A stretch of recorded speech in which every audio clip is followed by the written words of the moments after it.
transfert d'argent pour plus de 43 milliards. À cela s'ajoutent les décisions issues des concertations nationales sur la lutte contre la vie chère, visant à contenir la tendance inflationniste des prix, y compris le loyer. Je remercie l'ensemble des acteurs économiques et autres forces vives de la nation qui ont contribué au succès de cet exercice de solidarité nationale. L'effort de protection sociale sera renforcé en 2023 avec la mobilisation de plus de 450 milliards au titre des subventions des produits alimentaires et énergétiques. Celles concernant le carburant et l'électricité seront cependant ajustées et mieux ciblées en faveur des couches sociales les plus nécessiteuses. En outre, les bourses de sécurité familiale seront portées de 25 000 francs CFA à 35 000 francs CFA par trimestre et élargies à de nouveaux bénéficiaires sur la base de critères de vulnérabilité. C'est dire, mes chers compatriotes, que le gouvernement reste dans le temps de l'action, de la sensibilité sociale, par la veille, l'écoute et la proximité, mais également de l'offensive économique. En somme, le Sénégal est aujourd'hui passé d'un état d'indigence à un état d'émergence. Le combat pour la souveraineté alimentaire reste un objectif de premier plan. Ainsi, en 3 ans, le budget de la campagne agricole a doublé, passant de 40 milliards en 2019 à plus de 80 milliards en 2022 pour soutenir les producteurs en semences, engrais et matériel agricole. Cette année encore, grâce à l'intensification de nos efforts et une pluviométrie abondante, les récoltes sont satisfaisantes avec plus de 3,6 millions de tonnes pour les céréales et 1,5 million respectivement pour l'arachide et les produits horticoles. Nous ferons encore mieux avec les nouveaux aménagements hydro-agricoles en cours, une meilleure maîtrise de l'eau et le développement progressif des agropoles, des domaines agricoles communautaires et des fermes Natangué et Warui. Dans le cadre de la modernisation du secteur agricole, je me réjouis d'annoncer l'acquisition prochaine de plusieurs matériels et équipements, dont des tracteurs, moissonneuses, batteuses, kits d'irrigation, magasins de stockage et chambres froides. Mes chers compatriotes, en dépit de la crise, nous poursuivons résolument nos chantiers d'infrastructures, parce qu'il ne peut y avoir d'émergence sans infrastructure de base. Cette année, nous avons achevé des projets emblématiques, comme la première phase du TR, le stade Abdoulaye Wade, le pont Nelson Mandela de Foundiougne et celui de Marsassoum, l'autopont de Kermassa, les axes routiers Tambacounda, Goudiri, Kidira et Louga, Dara, entre autres. Au total, 60 chantiers d'infrastructures sont actuellement en cours d'exécution, mettant à contribution le secteur privé national et une main-d'œuvre intensive. Il s'agit, entre autres, de la ligne BRT entre Guédiawaye et Dakar, de la seconde phase du TR entre Diamniadio et Aïbédé, de la route du Dandemayo, de l'axe Kidira-Bakel, de l'autoroute du Nord, Dakar, Tivaouane, Saint-Louis, dont les travaux démarrent en 2023 en cohérence avec le regain de trafic lié à l'exploitation de nos hydrocarbures. Du programme de connectivité des zones de production agricole dans les régions de Kaffrine, Kaolack et Thiès, dont le montage financier est bouclé, et du programme spécial de désenclavement, un vaste chantier quinquennal qui a déjà démarré pour réaliser 2850 km de routes ainsi que des ouvrages d'art en milieu rural et urbain. À terme, ce programme mobilisera 60 entreprises nationales et générera 50 000 emplois. S'y ajoutent les projets spécifiques d'équité territoriale exécutés par le PUDC, le Pumon et Promoville pour un maillage complet du pays en route bitumée, pistes carrossables, infrastructures hydrauliques et électriques. Ce sont tous ces efforts qui ont hissé notre pays à la 8e place du classement Global Economy des meilleurs réseaux routiers et autoroutiers d'Afrique sur 38 pays évalués. Nous avons la même ambition de performance pour les secteurs stratégiques des mines et de l'énergie, conformément à nos engagements au titre de l'initiative pour la transparence des industries extractives, ITIE. Le conseil d'administration de l'ITIE a ainsi reconnu en octobre dernier que le Sénégal a atteint un score très élevé dans la mise en œuvre de l'ITIE suite à sa seconde validation avec la mise en ligne transparente des contrats miniers, pétroliers et gaziers, tous accessibles au grand public. Je suis heureux d'annoncer que de bonnes perspectives sont devant nous pour réaliser au plus vite l'accès universel à l'électricité.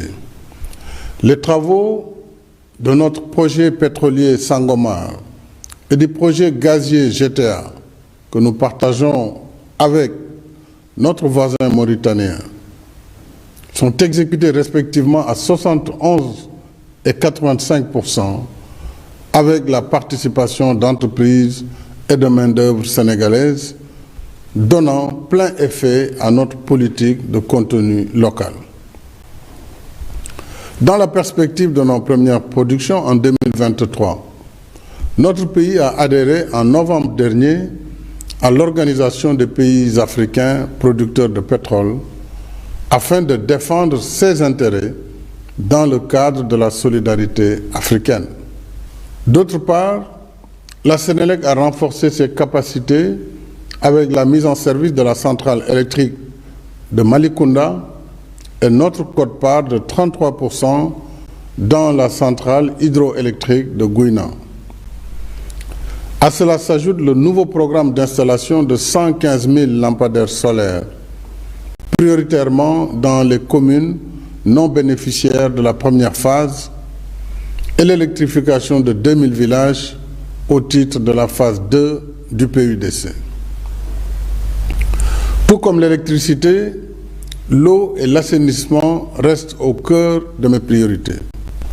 Comme promis, nous avons satisfait cette année une vieille doléance avec la réalisation du projet d'alimentation en eau potable des îles de la Basse-Casamance.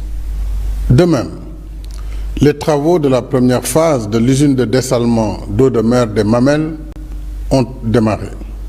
Ce chantier sera suivi par celui du dessalement d'eau de mer sur la Grande Côte pour 300 000 m3 par jour, extensible à 400 000 m3, afin de couvrir les besoins de Dakar, Thiès et Mbour.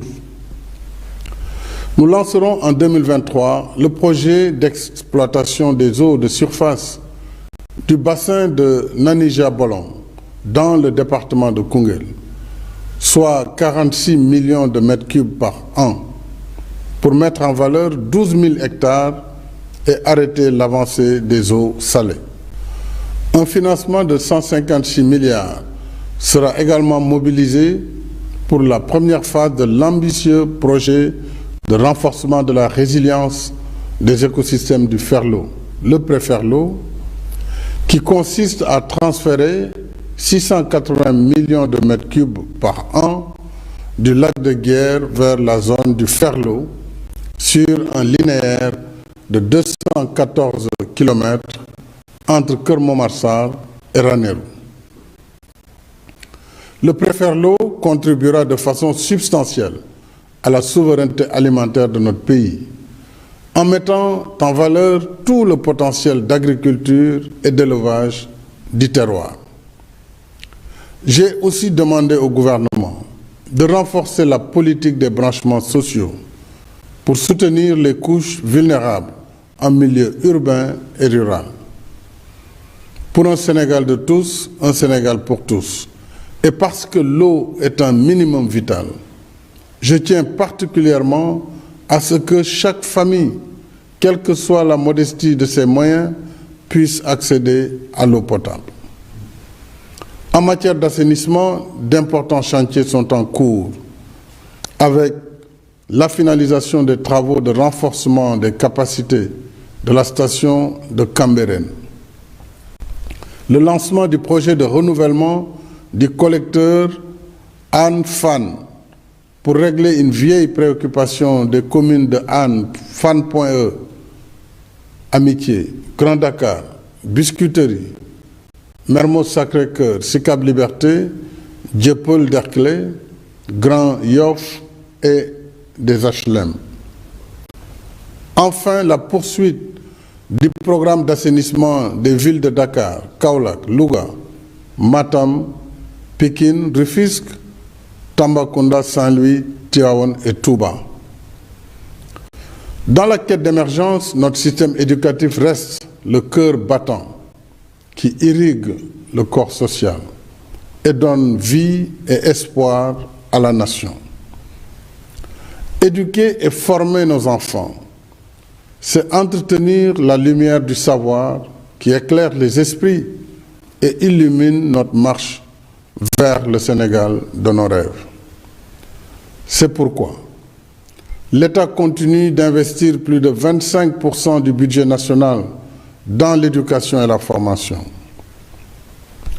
Nos acquis récents le prouvent à suffisance avec l'inauguration de l'université Amadou Mahtar Mbow, le démarrage des classes préparatoires aux grandes écoles, la finalisation des travaux de construction de l'université El Hadji Ibrahima Niass, le renforcement des capacités de l'université virtuelle du Sénégal, avec la construction en cours de 46 espaces numériques ouverts, le démarrage des enseignements du campus franco-sénégalais, la création des universités Souleymane Niang de Matam et Sénégal oriental de Tambacounda, dont les coordonnateurs de projets sont déjà nommés. La mobilisation de 52 milliards pour la modernisation des équipements scientifiques de nos universités, l'amélioration de la pension de retraite du personnel enseignant et de recherche, et l'augmentation des avantages accordés au personnel administratif, technique et de service. Malgré nos contraintes et nos limites, nous devons être fiers de notre système universitaire. Au regard des performances de l'université Cheikh Anta Diop de Dakar, récemment classée première université francophone d'Afrique, et des excellents résultats de nos candidats au dernier concours d'agrégation du CAMES en sciences de la santé. Et à travers le monde, des compatriotes et ressortissants d'autres nationalités formés à l'université sénégalaise excellent dans tous les domaines de l'activité humaine, y compris les plus pointus. Cela montre que nous devons continuer à investir dans l'école parce que c'est opportun et productif. C'est pourquoi je tiens à l'exécution diligente du projet de construction à compter de 2023 de 22 lycées et collèges dans les régions de Dakar, Thiès, Kaolack, Kaffrine et Sédhiou, et du programme d'urgence de réhabilitation de plusieurs lycées historiques, notamment Blaise Diagne, Seydina Limamou Laye, Seydou Nourou Tall et John Fitzgerald Kennedy de Dakar, El Hadj Malick Sy de Thiès, El Hadj Omar Foutiyou Tall et Charles de Gaulle de Saint-Louis, Valdiodio Ndiaye de Kaolack et Djignabo de Ziguinchor. J'accorde le même ordre de priorité à la mise en œuvre des conclusions de la rencontre nationale avec la communauté des Dara du 28 novembre dernier. Depuis des siècles, les Daara font partie intégrante de notre patrimoine spirituel, éducatif et socio-culturel. Ils méritent à ce titre une reconnaissance et un appui institutionnel plus conséquent. À cet effet, en attendant la mobilisation prochaine d'autres moyens, j'ai décidé d'allouer au système éducatif des Daara 20% des fonds de dotation afin de pérenniser leur prise en charge concertée, alliant tradition et modernité. Dans la même dynamique d'inclusion sociale et d'équité territoriale, la DER/FJ, qui compte à ce jour 205 000 bénéficiaires, continue son déploiement sur l'étendue du pays pour financer, conseiller et accompagner des femmes et jeunes porteurs de projets. Je tiens particulièrement à ce que la DER/FJ veille à assouplir davantage ses procédures et méthodes d'intervention pour mieux s'adapter aux besoins et réalités de ses cibles. De même, l'État soutiendra davantage les cultures urbaines avec les moyens accrus du nouveau fonds de développement des cultures urbaines et des industries créatives. Le gouvernement reste engagé également sur le front de la santé pour tous. Ainsi, après les inaugurations des hôpitaux de Sédhiou, Kaffrine, Kédougou, Touba et Agnam, d'autres chantiers d'établissements publics de santé sont en cours à Tivaouane, Ourossogui et Saint-Louis. Les travaux de la polyclinique de l'hôpital principal se poursuivent, de même que la construction de l'hôpital Aristide Le Dantec et celle du Centre national d'oncologie de Diamniadio pour le traitement du cancer. En même temps que nous investissons dans les structures de santé et leurs ressources humaines, il nous faut impérativement réformer et améliorer la gouvernance du secteur afin de la rendre plus efficace et plus transparente. C'est pourquoi j'ai demandé une digitalisation intégrale du système, la mise en place de contrats de performance pour les hôpitaux et la révision de la convention hospitalo-universitaire.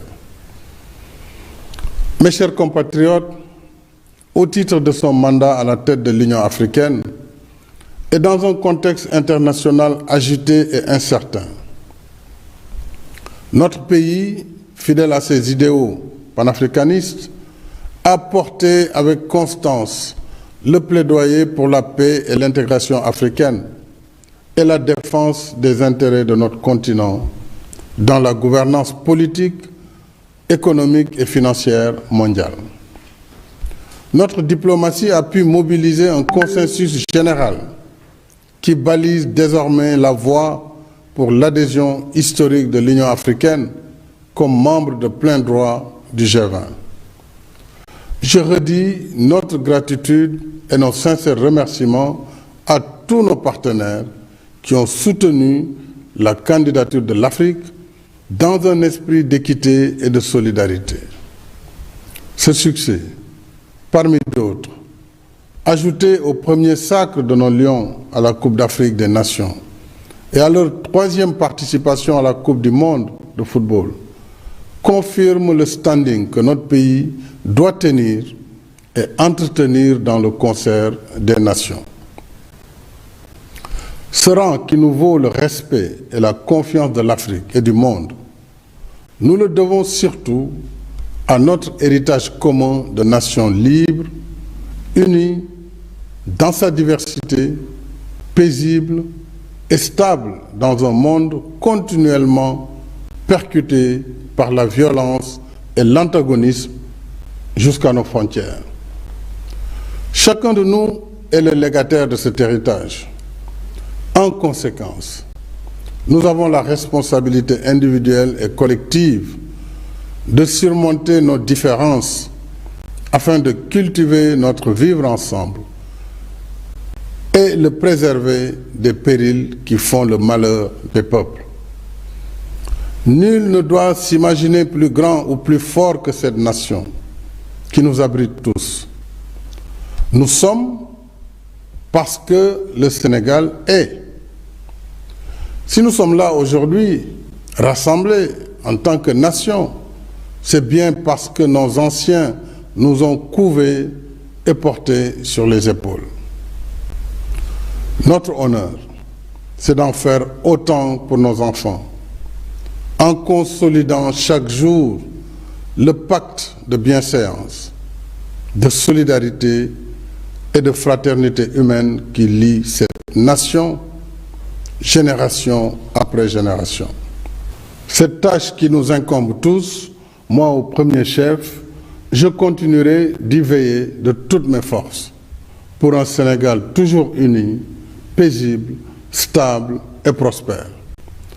À toutes et à tous, mes chers compatriotes, j'exprime mes sentiments affectueux avec mes vœux les meilleurs de paix, de bonne santé, de bien-être et de réussite. Bonsoir et déwénati.